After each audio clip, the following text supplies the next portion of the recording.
Today I will show you a drama, history, war film from 2001, titled Enemy at the Gates. Spoilers ahead. Watch out and take care. In 1942, a year after the German invasion of the Soviet Union during World War II, Red Army soldier Vasily Zaitsev is on a train to Stalingrad, thinking about the time his grandfather taught him how to shoot a rifle while hunting. On the train with him, there are hundreds of other soldiers, but also various civilians, including Tanya Chernova, who Vasily notices but doesn't dare to speak to. The civilians leave in the middle of the journey while the soldiers are dropped right in the middle of the Battle of Stalingrad. They need to board a boat to reach the front lines, and the enemy takes advantage of this, dropping bombs and opening fire on them as soon as they see them. Many soldiers fall, and when seeing this, others jump in the water trying to escape, only to be shot by their own superior officers for deserting. Once they reach the docks, only one of every 2 soldiers is given a rifle, the other is given bullets and instructions to follow the soldier with a weapon. The group is forced into a suicidal charge that the Germans easily overpower, and Vasily, who was given bullets, barely survives the assault by staying close to the ground and pretending to be dead. Once again, soldiers that try to escape are shot by their own side, considering them cowards and traitors. Soon the area is covered with bodies, with nobody alive in sight, until a few moments later, a car tries to cross the area.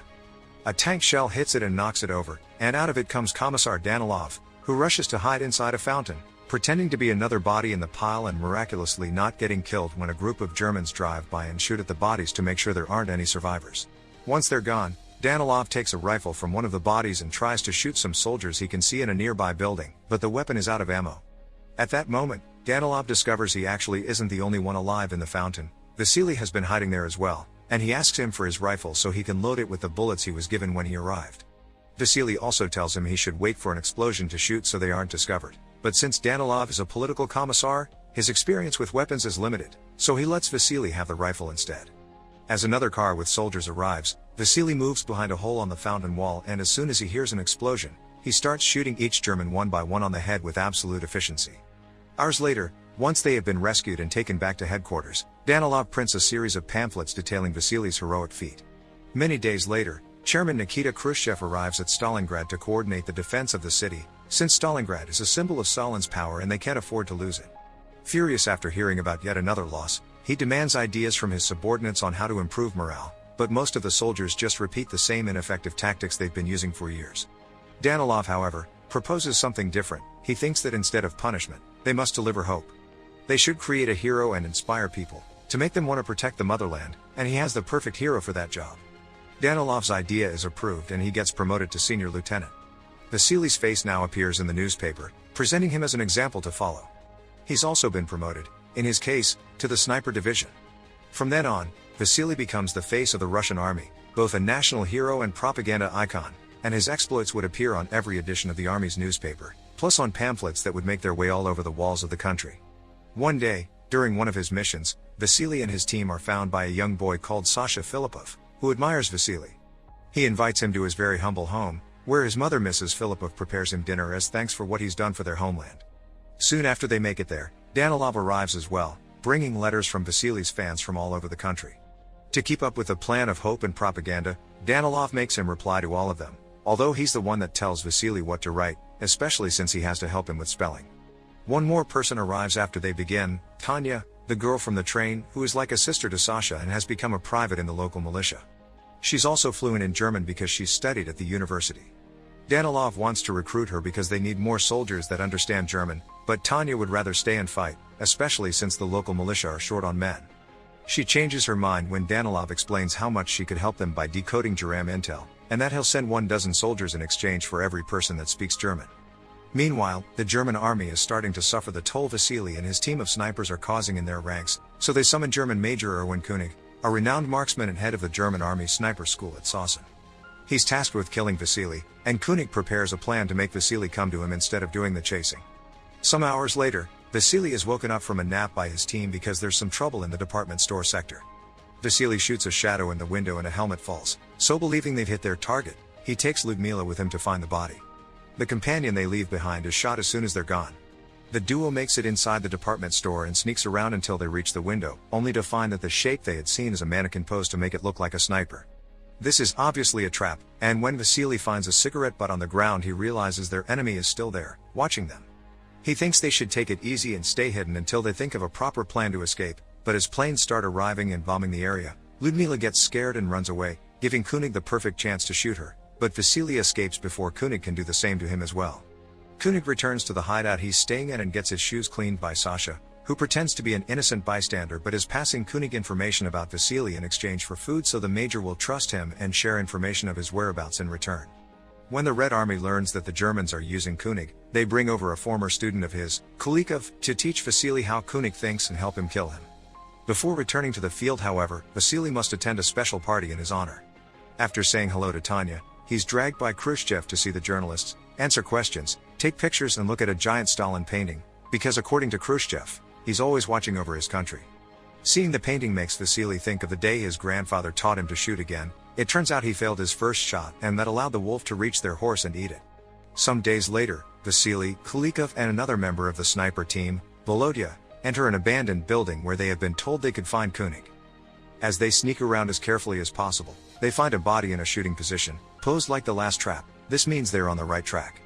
After crossing an open area and luckily avoiding all bullets from the enemy, they manage to shoot 2 different repair guys before it's time for dinner. Volodya leaves his partners for a moment to retrieve the soup he had been heating in another room, but gets captured in the way. Koenig and his team try to make him confess where Vasily is hiding, but since Volodya won't talk, they dress him up as their own and send him out to pretend he's another repair guy.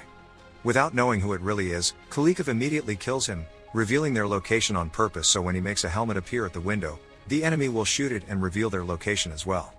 Koenig doesn't fall for the trap, so the duo decides to relocate, but when they jump an open section of the floor, Koenig takes the chance and shoots Kulikov while Vasily escapes safely.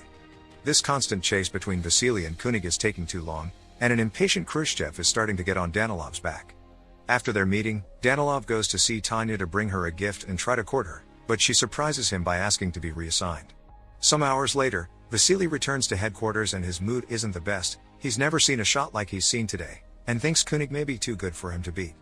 Danilov promises him they're getting new intel and that next time, Vasily will be 1 or perhaps even more steps ahead of him, so he has nothing to worry about. But he does ask for a favor in return. He wants Vasily to talk to Tanya and convince her not to ask for that transfer. When Vasily tries to do so, Tanya explains that she asked to be transferred because earlier in the morning, she learned her parents were among a group of prisoners that were executed by the Germans, and she wants to go there and fight. Understanding her need for revenge, Vasily gives her Kulikov's rifle. After Sasha shares information with both of them, Koenig and Vasily go to the same abandoned building, thinking they will surprise the other. While Koenig waits at an elevated platform, Vasily and his sniper partner enter through and hide behind the pipes, the shaking of which alerts Koenig of their position. As soon as the duo tries to move, Koenig shoots them, causing Vasily to lose his rifle and his companion to get hurt. Vasily sends his partner back to headquarters since he can't do anything in that state, and while the sniper makes his way back into the pipe, Vasily tries to recover his rifle by tying some rope to a knife and throwing it at the weapon to drag him towards him. But when he finally manages to land it correctly, Koenig cuts the rope with an easy shot. When some German planes fly by dropping some bombs, they shatter the glass roof, and some of the shards fall in front of Vasily, giving Koenig a full view of his face. At headquarters, Danilov is trying to convince Tanya not to fight, that her skills are more valuable in the intellectual field. Their argument is interrupted by the returning sniper, who tells them what happened. Tanya doesn't hesitate to go through the same pipe route to reach him in order to help, but as soon as he sees her, Vasily tells her to stay where she is and follow his plan. The same way Koenig has been watching him through the glass, Vasily has also used a shard to watch him in return, and thanks to this he knows his location. He asks Tanya to grab another piece of glass and turn it until the light reflects on it and blinds Koenig, creating an opening for Vasily to safely recover his rifle and shoot him. He doesn't manage to kill Koenig, but he does hurt his hand. Later, when Vasily and Tanya return to headquarters, they celebrate being alive with the rest soldiers, and afterward, they hide under the covers and make love right in the middle of the communal bedroom. The next morning, Vasily asks Danilov to stop writing about him. He can't carry this weight on his shoulders anymore, and he wants to fight as a regular soldier. Danilov doesn't accept this, and to manipulate Vasily into feeling bad for even asking, he brings over Sasha, who shows him how proud he is for having gotten intel from Koenig.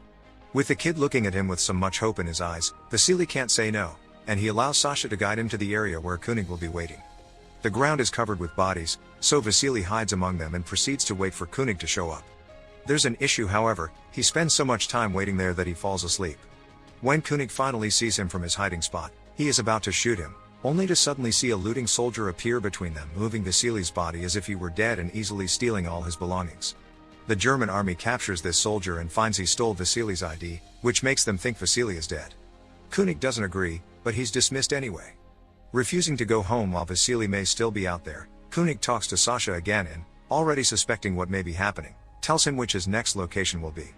At the Russian headquarters, Khrushchev finds out the Germans are passing around the news of Vasily's death and gets furious at Danilov, who doesn't believe it. Khrushchev doesn't care if it's true or not, he wants Danilov to do his writing magic and convince the public everything is fine. Afterward, Danilov tries to talk to Tanya about her possibly traveling to his house, but they're interrupted when the loudspeakers start announcing Vasily's death as well. Danilov gets ready to write an announcement of Vasily's death as a hero, but at that moment, the man himself comes back.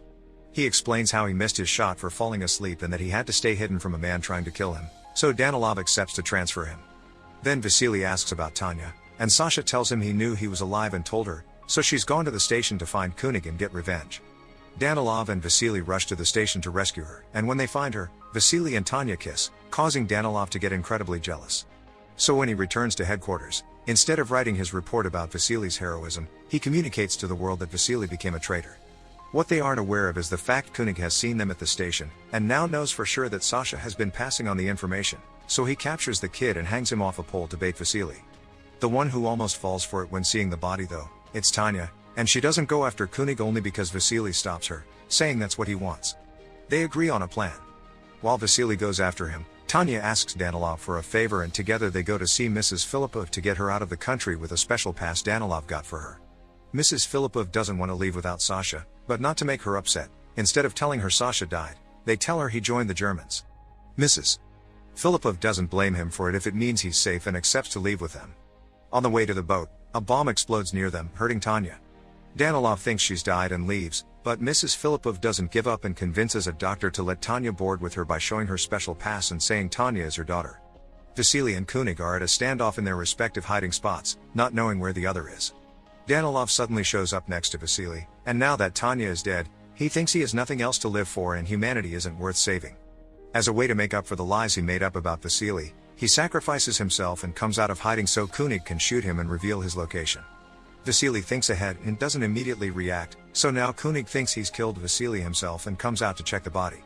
Vasily is waiting for him midway, and as soon as he aims his rifle at him, Koenig takes off his hat and accepts his fate. After killing him, Vasily takes his rifle and leaves it with Danilov's body. 2 months later, after the Germans have surrendered, Vasily gets a letter from Tanya, saying she's alive and being taken care of at a field hospital. Once the city is safe enough to travel, Vasily goes to the address on the letter and then the couple happily reunites. Make sure to subscribe and turn on notifications so you can watch more videos like this. Thanks for watching.